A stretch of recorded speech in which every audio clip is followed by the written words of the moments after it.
Hello दोस्तों, तो आज इस वीडियो में हम समीकरण को हल करना सीखेंगे। उसके लिए यहां पर सबसे पहला समीकरण हमारे पास में है x plus 2 is equal to 5। तो इसे हमें हल करना है। हल करने का मतलब क्या? हल करने का मतलब हमें x के मान को ज्ञात करना है। तो उसके लिए हम क्या करेंगे ना, सबसे पहला काम हमारा होगा कि हमें x को अकेला करना है।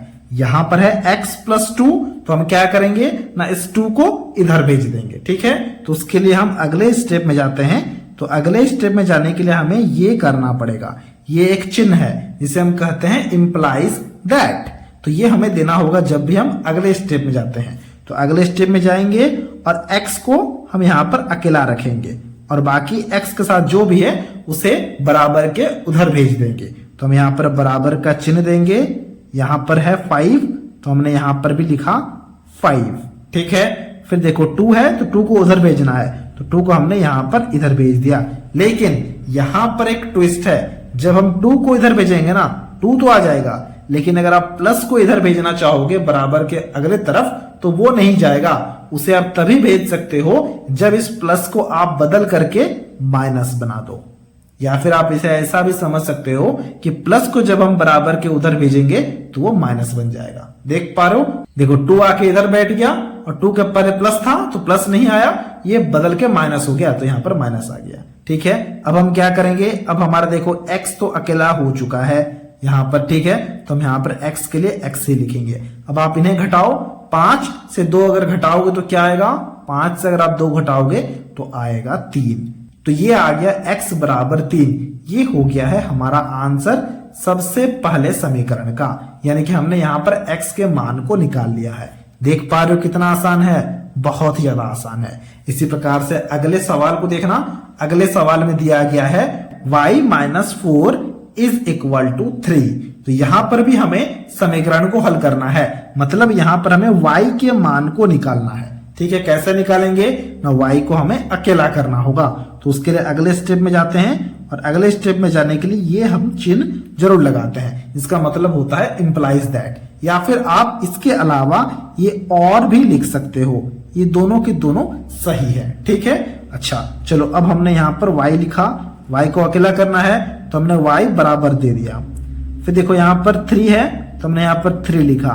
अब y को आप अकेला कब कर पाओगे, जब आप 4 को उधर भेजोगे। तो हमने 4 को इधर भेज दिया, लेकिन सिर्फ 4 तो नहीं है, माइनस भी है। अब जब आप माइनस को उधर भेजोगे ना बराबर का, तो ये प्लस हो जाएगा, माइनस नहीं आएगा, बदल के प्लस होके ये आएगा। जैसे कि हमने प्लस को पहले सवाल में भेजा था, देखो यहाँ पर पहले सवाल में हमने प्लस को भेजा था तो वो माइनस हो गया था।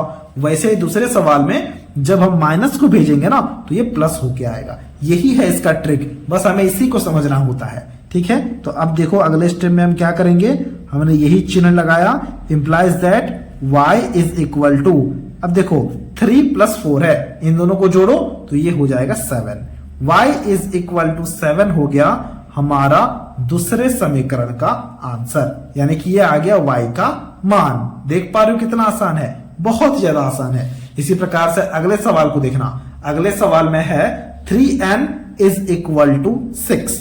अब 3n है, 3n का मतलब क्या, 3n का मतलब 3 इंटू n, और इस सवाल में हमें n के मान को ज्ञात करना है।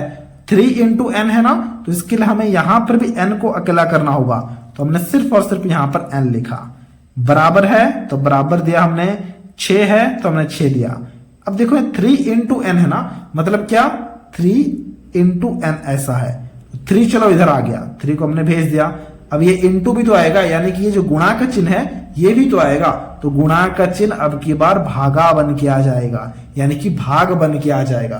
तो 6 भाग 3 हो गया। 6 भाग 3 को हम कैसा लिखते हैं बताओ, जब हम बटे में लिखते हैं तो हम इसे ऐसा लिखते हैं, 6 बटे 3। क्या ये चीज हम समझ पा रहे हैं? बिल्कुल समझ पा रहे हैं। अब आप इन्हें काट सकते हो, देखो 3 एकम 3, 3 दूनी 6। समझ रहे हो, बिल्कुल समझ रहे हो। तो ये आ गया हमारा तीसरे सवाल का आंसर, n बराबर 2/1। और 2/1 का मतलब क्या होता है, 2/1 का मतलब 2 ही होता है। 2 आ चुका है तीसरे सवाल का आंसर। अब इसी प्रकार से अगले सवाल को भी बनाएंगे। अगले सवाल में क्या लिखा गया है? अगले सवाल में लिखा गया है x बटे 5 इज इक्वल टू 4। तो इसके लिए हम क्या करेंगे? x बाई 5 मतलब क्या लिखा क्या गया है पहले इसे समझो। x बाई 5 का मतलब लिखा गया है x डिवाइडेड बाई 5, यानी कि x भाग 5 बराबर यहां पर 4 दिया गया है। तो हम x को हमें अकेला करना है, यही हमारा मंत्र है कि हमें x को अकेला करना है। तो इसके लिए हम क्या करेंगे ना, ये चिन्ह लगाएंगे और यहां पर x लिखेंगे, फिर हम यहां पर बराबर दे देंगे, बाकी का बाद में सोचते हैं। ठीक है, 4 है तो हमने 4 लगाया, यहां पर 5 है तो हमने यहां पर 5 लगाया। अब देखो यहां पर भाग का चिन्ह है, जब भाग का चिन्ह बराबर के उधर जाएगा ना, क्योंकि इसे भी तो हमें भेजना होगा, जब ये बराबर के उधर जाएगा तो ये गुणा बन जाएगा। ये है इसका ट्रिक। जब गुणा गया था तो भाग बन गया था, जब भाग जाएगा तो गुणा बन जाएगा। तो 4 गुणा 5 ये क्या होगा? 4 गुणा 5 ये हो जाएगा हमारे पास में 20 यानी कि 20। 4 इंटू 5 तो ये आ गया 20। ये आ चुका है x का मान, यानी कि चौथे सवाल का ये हो गया है आंसर। देख रहे हो कितना आसान है? बहुत ही ज्यादा आसान है। इसी प्रकार से और सवालों को देखते हैं। अब देखना अगले सवाल को, ये थोड़ा सा अलग है। देखो यहां पर दिया गया 5p minus 2 is equal to 8। अब इसे हम कैसे बनाएंगे ना, सबसे पहले हमें p को अलग करना है, यही हमारा काम है ना। तो अब हम क्या करेंगे ना, पहले 5p को अलग से रखेंगे, फिर हम p को 5 से अलग करेंगे। ठीक है, तो चलो उसके लिए हम यहां पर वही चिन्ह देते हैं। तो हमने चिन्ह लगाया एम्प्लाइज दैट, तो हमने यहां पर सबसे पहले 5p को रखा। ठीक है, जब 5p को हमने यहां पर रखा तो हमें क्या करना होगा, 8 यहां पर है तो 8 लिखा हमने, 2 है तो हमने 2 को उधर भेज दिया, माइनस उधर जाएगा तो ये प्लस हो जाएगा। बात समझ पा रहे हो? बिल्कुल समझ पा रहे होगे। तो 8 प्लस 2 तो ये हो जाएगा 10।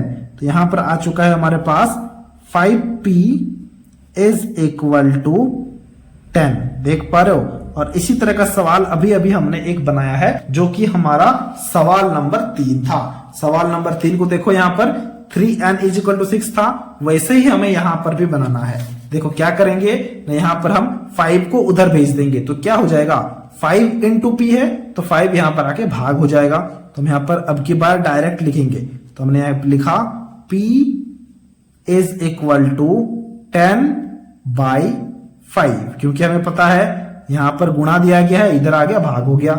5 1 जा 5, 5 2 जा 10, यानी कि p इज इक्वल टू क्या हो गया, p is equal to 2 by 1, और 2 बाई 1 का मतलब क्या होता है, 2 ही होता है। तो हमने यहां पर p इज इक्वल टू 2 लिखा और ये हो गया है हमारा 5वें सवाल का आंसर। अब इसी प्रकार से आपको एक सवाल को बनाना है, जैसे हमने इस सवाल को बनाया है ठीक इसी तरह से आपको बनाना है। वो है सवाल नंबर 6। देखो सवाल नंबर 6 में दिया गया है 2y minus 4 is equal to 6। आपको इसी तरह से सबसे पहले 2y को अलग करना है, फिर 2y से 2 को अलग करना है, सिर्फ और सिर्फ y के मान को निकालना है। तो ये आपके लिए है होमवर्क। इसे अभी आपको खुद से बनाना है और इसके आंसर को हमसे कमेंट बॉक्स में जरूर से जरूर शेयर करना है। तो ये था आज का वीडियो जहां हमने समीकरण को हल करना काफी आसानी से सीख लिया है। अगर आपको ये वीडियो अच्छा लगा है तो इस वीडियो को एक लाइक जरूर से जरूर कर देना।